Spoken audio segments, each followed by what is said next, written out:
আজানের তো এখনো মেলা টাইম রয়েছে। এখন নেতা সাহেবের কাছে করে টাকা পাবো, টাকা করা দিলেও না, নিয়ে রেখেই দিলে।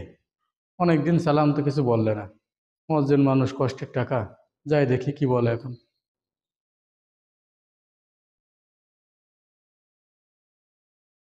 সালাম আলাইকুম নেতা সাহেব। ওয়ালাইকুম।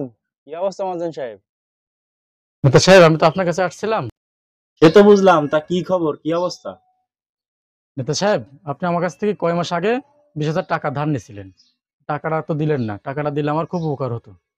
তোমরা জামাত ইসলাম করো, তোমাকে লক্ষণ দিয়েই বোঝা যায়। একটা টাকা ভাবা তো এক মাসে 36 বার আসছে।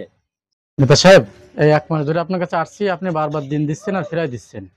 এখন বলতেছেন যে 1 মাসে 36 বার আসতেই, আবার বলতেছেন যে তোমরা জামাত করো। জামাতের টাকার সাথে সম্পর্ক কি? হ্যাঁ, ঘুরাচ্ছি, তাই কি হয়েছে? ভাল লাগলে টাকা দেবো, নালে দেবো না।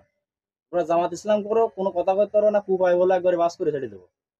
নেতা সাহেব, আমার জামাত করবে বলে কি টাকাটা দেবেন না নাকি? না, দেবো না। তোরা শালার মুনাফিক। তুই কারণে দ্বিতীয় বিশ্বযুদ্ধ হয়ে দিয়েছে, তুই কারণে প্রথম বিশ্বযুদ্ধ হয়ে দিয়েছে। তুই টাকা মোটা আমি দেবোই না। আজ আপনার সারা দেশে চাঁদাবাজি করতেছেন, সেটা আমরা বলতে গেলে মুনাফিক। ছোট মুই বড় কথা তোর। নেতা সাহেব, আর মারি না, আর মারি না, দরকার হয় তোমার টাকা দেওয়ার দরকার নেই, আর মারি না, আর মারি না। তোর টাহা তোরাই তো কোনো ঠাওয়াবে না, যা।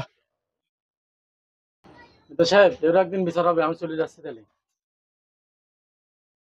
তুমি একদম ঠিক কাজ করেছো কাকা। এরা নিজের কোরআন পুরায় অন্যরা দোষ দেয়।